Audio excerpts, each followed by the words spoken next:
All right, let's get into today's top stories. And the government has announced a snap inquiry into Australia's COVID vaccine deals.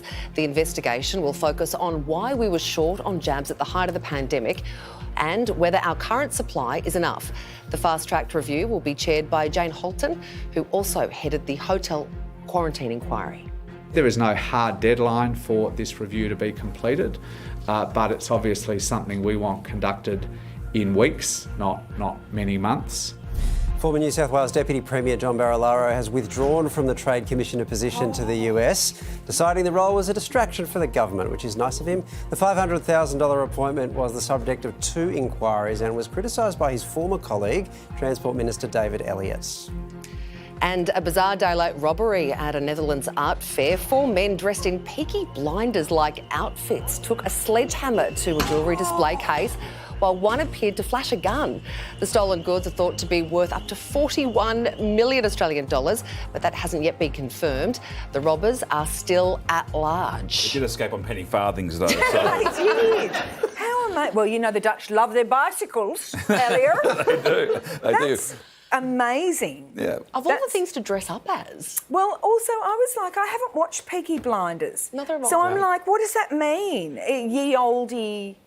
So it's not ye oldie, but it's oldie-ish, yeah. Yeah, right. And there's a bit of gangster sort of action. Like, what about that bothers you? Just that they're not trying to hide it? Oh, no, I loved it. That they right. I loved it. It was like a real Ocean's 13 movie. Yeah. They don't seem as scary when they're wearing braces and like a a newspaper boy cap. They didn't hurt him. Yeah, I thought it was like 7 granddads stealing that. And when they get caught, they'll be able to dress up in another Netflix show, Orange is the New Black, which would be... That'll be a lot more interesting and harder to show on our show. That's right.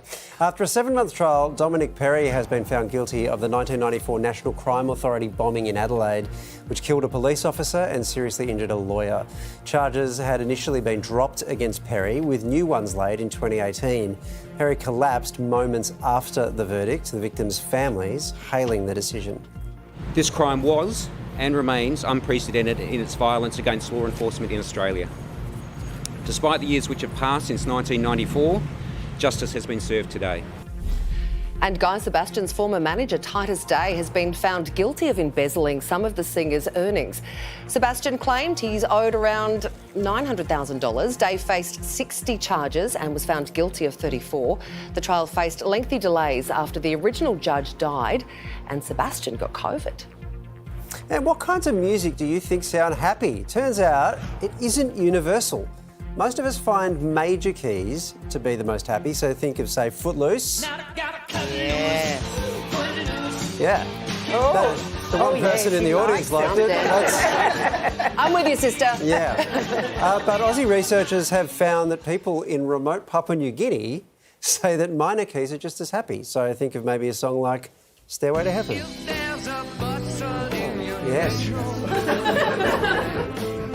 Can we just keep on that? Is that you feeling emotion? It's all the feels Stairway to Heaven gives me. Because you're feeling the happiness, the sadness that we feel at a minor key and the ecstasy that Papua New Guineans feel. Yeah. Yeah. But it's not as weird as loving a jewel heist, so, you know, whatever. Okay. This was a fascinating study, though, because everyone, up until now, we kind of assumed that music was so universal that you knew what emotion was in any culture.